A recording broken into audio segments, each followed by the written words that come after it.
कचहरी का जो पहला मुकदमा है वो उत्तर भारत के उन मेहनतकश लोगों के बारे में है जिन्हें कभी उनकी पहचान, कभी उनके राज्य, तो कभी बोलने वाली भाषा के लिए अपमानित किया जाता है।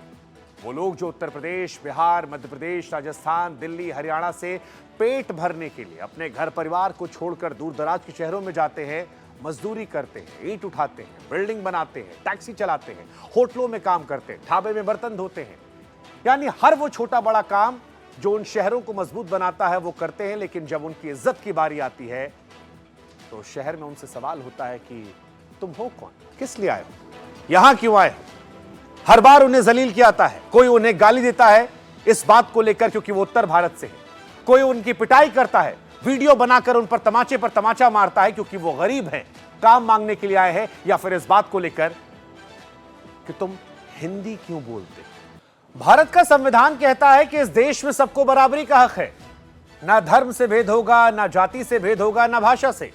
लेकिन सवाल यह है कि हकीकत क्या है।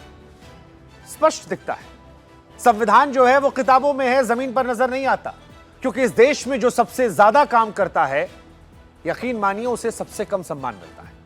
वो लोग जिन्होंने बड़े बड़े शहर खड़े कर दिए, उन्हीं को शहर का बाहरी इंसान बताया जाता है। अब सवाल यह है कि क्या इस देश में मजदूर होना जुर्म है? क्या इस देश में हिंदी बोलना गुनाह है? क्या उत्तर भारत से आना कोई अपराध है?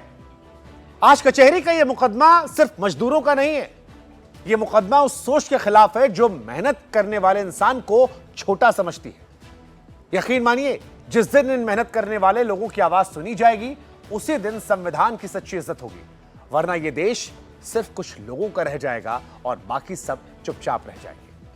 आज कचहरी में इन राज्यों के कुछ नेताओं और उनके गुंडे समर्थकों पर भी यह आरोप है कि ये अपनी राजनीति को चमकाने के लिए इस देश में भाषा के नाम पर वोटों की आग को भड़काते हैं। इनका गुस्सा जो होता है वो बड़ा सिलेक्टिव होता है।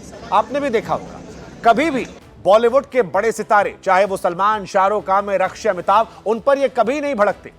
वो जो मुंबई में रहकर हिंदी फिल्में बनाते हैं, उनके साथ ये, इनके परिवार वाले, इनके रिश्तेदार, नातेदार, ये सब जाकर तस्वीरें खिंचवाते हैं। उनके साथ चाय पी जाती है, सोशल मीडिया पर वीडियोस डाले जाते हैं, उन्हें अपने मंचों पर बुलाया जाता है, अपने प्रमोशन का हिस्सा बनाया जाता है। मुंबई में तमाम जो स्टूडियोज हैं जहां पर हिंदी टीवी सीरियल बनते हैं, उनसे भी इनका कोई झगड़ा नहीं है। चलिए बॉलीवुड छोड़िए, क्रिकेट की बात कर लीजिए।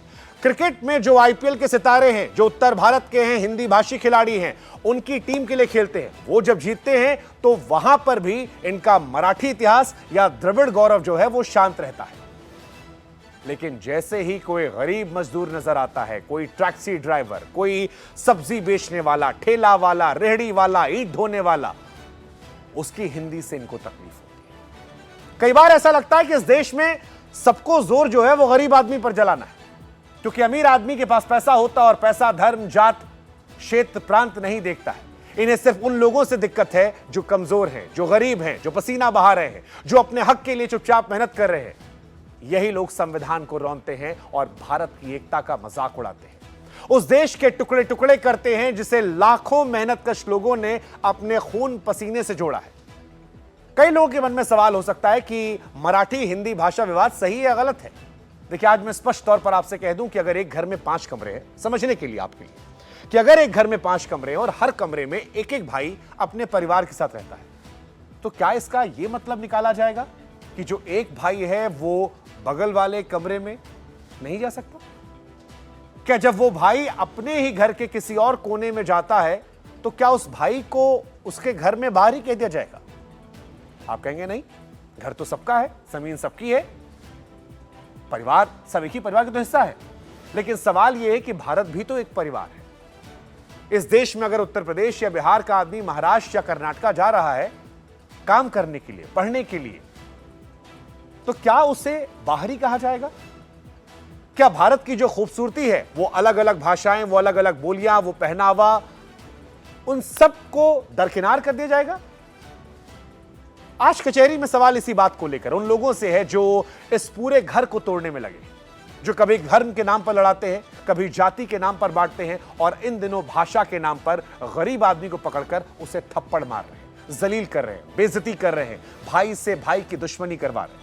सवाल यह नहीं है कि मराठी बोले या हिंदी, सवाल यह है कि क्या इस देश में अब अपने ही घर में रहने के लिए किसी को यह साबित करना पड़ेगा क्योंकि वो अपना है। इस पूरी पृथ्वी पर करीब 87 लाख जीव जंतु रहते हैं, जानवर, पक्षियां, मछलियां, कीड़े, लेकिन इनमें से कोई भी नहीं बोल पाता। किसी के पास अपने दिल की बात कहने को, अपने दुख या अपने खुशी को बयां करने के लिए या सोच को शब्द देने के लिए जरिया नहीं है। कुदरत ने यह ताकत सिर्फ इंसानों को दी। सिर्फ इंसान है जो बोल सकते हैं। हमारे पास भाषा है, शब्द है, अभिव्यक्ति है। और हम भारतीय तो और भी ज्यादा भाग्यशाली हैं, क्योंकि हमारे देश में हमारे पास सैकड़ों भाषाएं हैं, कई सारी बोलियां हैं, सांस्कृतिक रंग है जो हमारी पहचान को और खूबसूरत बनाते हैं। लेकिन सियासत अफसोसजनक कि आज उसी भाषा को लेकर भाई से भाई को लड़वा रही है। भगवान ने हमें जोड़े रखने के लिए आवाज दी थी, आज उसी आवाज को हम दीवार बना रहे हैं। जो भाषा दिलों को मिलाने का जरिया थी, आज राजनीति की आग में उसे झोंक दिया गया है। कभी मराठी बनाम हिंदी होता है, कभी उत्तर बनाम दक्षिण होता है। इंसान इंसान से इसलिए कट रहा है क्योंकि उसने अपनी सबसे बड़ी ताकत को अपना सबसे बड़ा दुश्मन बना लिया है। आपने फिल्में देखी होंगी, एक फिल्म आई थी, उसमें डायलॉग था, आता माझी सटकली।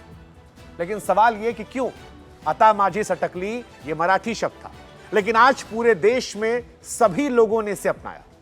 और सच कहें तो हिंदी भाषी लोगों में सिंघम का यह डायलॉग कुछ ज्यादा ही फेमस है।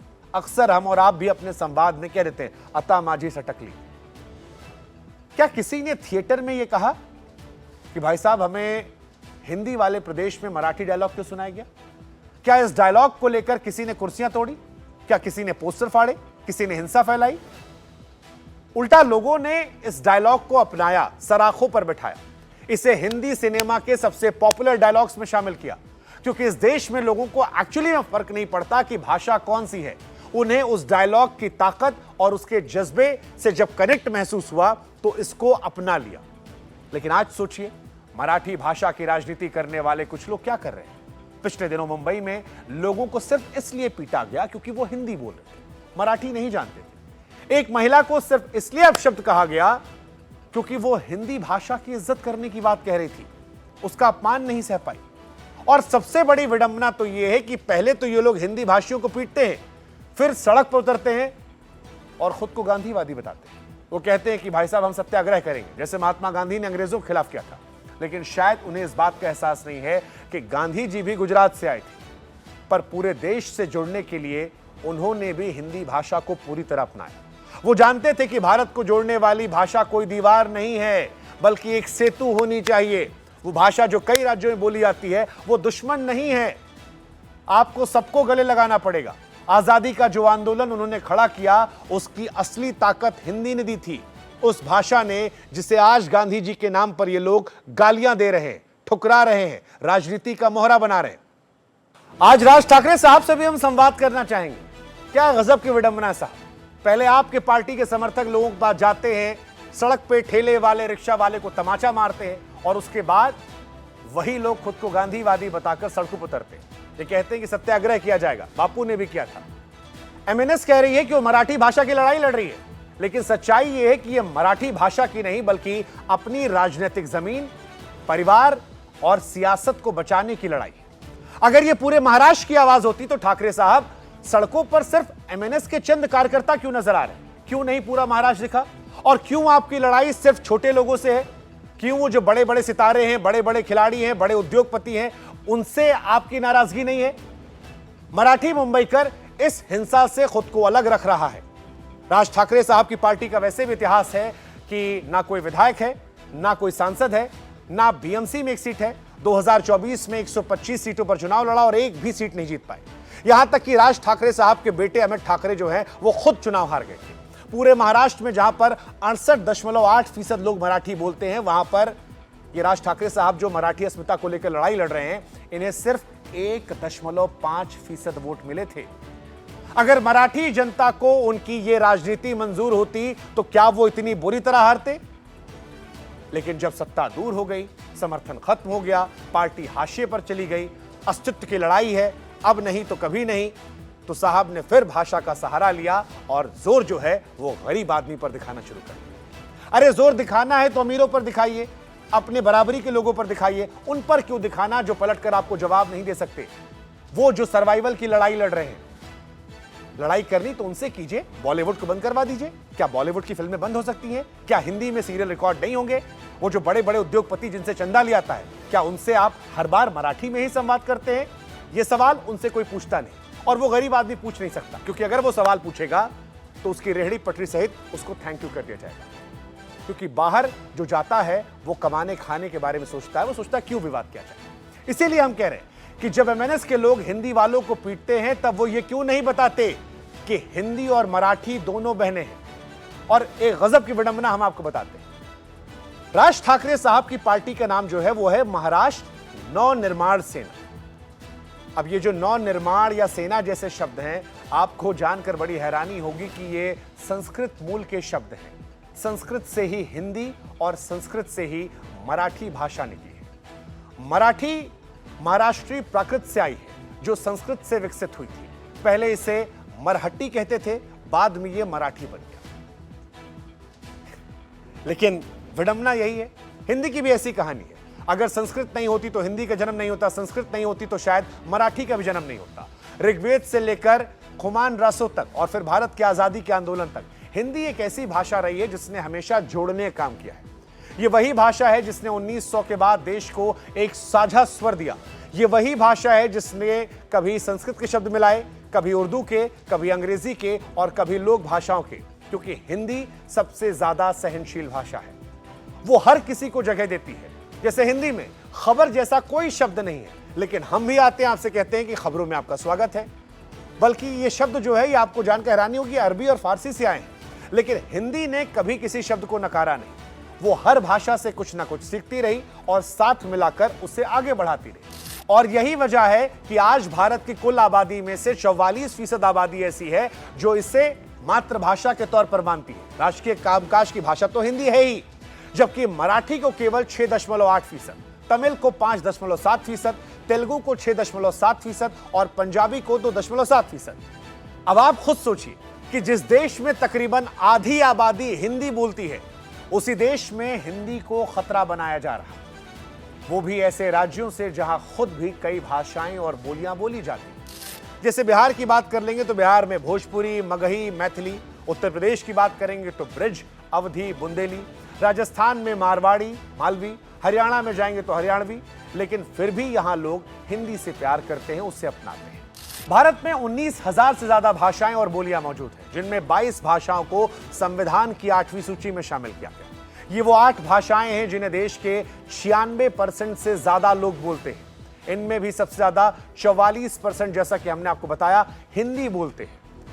8% बांग्ला, 6.8 मराठी, 6.7 तेलुगु, बाकी जो हमने आपको बताया तमिल, गुजराती, पंजाबी, उर्दू, ये सारे लोग जो हैं इसमें शामिल होते हैं। लेकिन सार ये है कि एक बड़ी आबादी इस देश में हिंदी को मानती है। लगभग आधी आबादी हिंदी को मातृभाषा के तौर पर देखती है। लेकिन जो नेता भाषा की राजनीति करते हैं, वो अपने वोटों का महल खड़ा करने के चक्कर में हिंदी को लेकर दूसरे बहनों से, दूसरी भाषाओं से दुश्मनी करवा रहे हैं।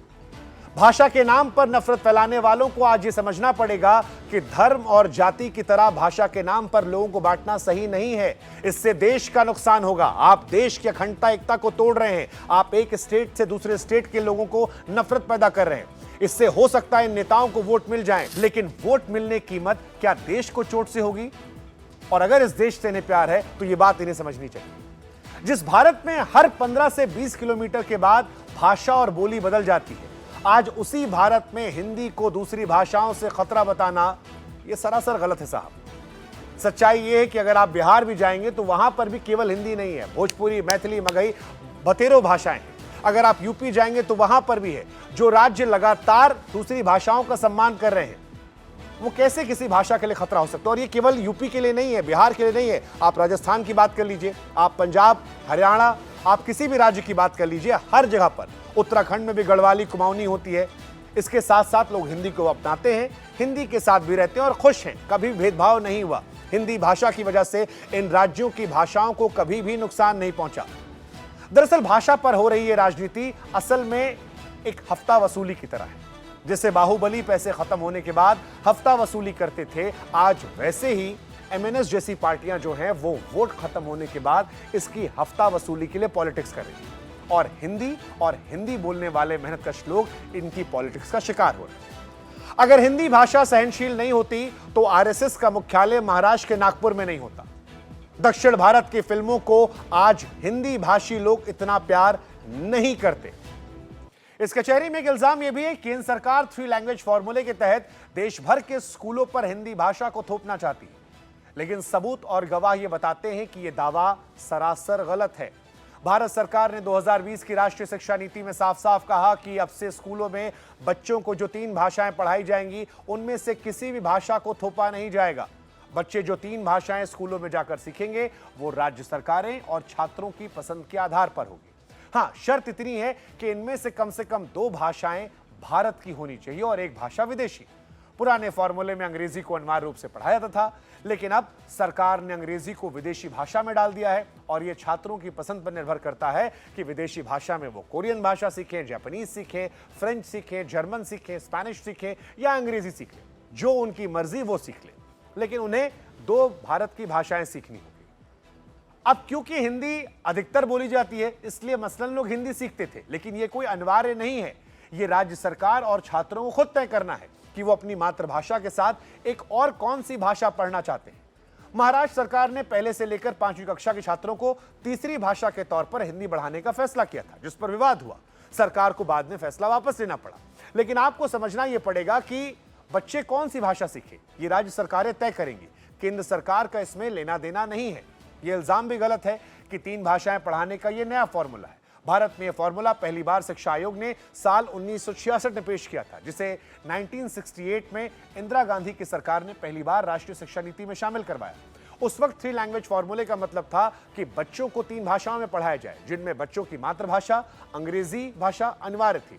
इसके बाद साल 1986 में राजीव गांधी की सरकार ने इसी नीति को फिर अपनाया। 1992 में पीवी नरसिम्हा राव की सरकार ने इसमें कुछ बदलाव किए और राष्ट्रीय एकता के लिए इसे बहुत जरूरी बताया। यह इल्जाम भी गलत है कि भारत में पहली बार भाषा को लेकर इतना विवाद हुआ है। साल 1937 में तत्कालीन मद्रास सरकार ने स्कूलों में हिंदी को अनिवार्य किया था। इस फैसले को उस दौर में जस्टिस पार्टी और द्रविड़ आंदोलन के नेता पेरियार साहब ने कड़ा विरोध किया था। ये नीति साल 1940 में वापस ली गई, लेकिन तमिलनाडु में हिंदी विरोधी भावना उसके बाद हमेशा बनी रही। जब 1968 में 1967 में 3 भाषाएं पढ़ाने का फॉर्मूला आया, तब भी तमिलनाडु ने कहा था कि उस पर हिंदी थोपी जा रही है और तमिलनाडु ने इस नीति को नहीं अपनाया था। वहां पर केवल 2 भाषाएं पढ़ाई जाती हैं, एक तमिल भाषा, दूसरी अंग्रेजी की भाषा। तमिलनाडु आज भी एकमात्र राज्य है जिसके स्कूलों में 3 भाषाएं नहीं पढ़ाई गई। हिंदी के ऊपर उसने हमेशा अंग्रेजी को रखा। हिंदी से उसकी दूरियां आज भी नजर आती हैं। वहां के नेताओं ने इसे अपने पॉलिसी का हिस्सा बना लिया। आखिर में आपको महान स्वतंत्रता सेनानी और समाज सुधारक विनोबा भावे की एक बात याद रखनी चाहिए। वो महाराष्ट्र थे, मराठी थे, लेकिन उन्होंने कहा था कि मैं दुनिया की सभी भाषाओं की इज्जत करता हूं, लेकिन मेरे देश में हिंदी की इज्जत ना हो, इस बात को मैं सह नहीं सकता हूं। काश ये बात महाराष्ट्र में भाषा की सियासत करने वाले समझ पाते। समझिए, अभी भी वक्त है, क्योंकि जो सियासत आप कर रहे हैं उस सियासत को लेकर मुझे अटल जी की वो लाइन आती है कि सरकारें आएंगी, सरकारें जाएंगी, लेकिन देश रहना चाहिए। और अगर भाषा के नाम पर आप देश तोड़ रहे हैं तो आपको और आपके चाहने वालों को अपने अंदर झांक कर देखना चाहिए। बाकी ईश्वर आपको बुद्धि दे।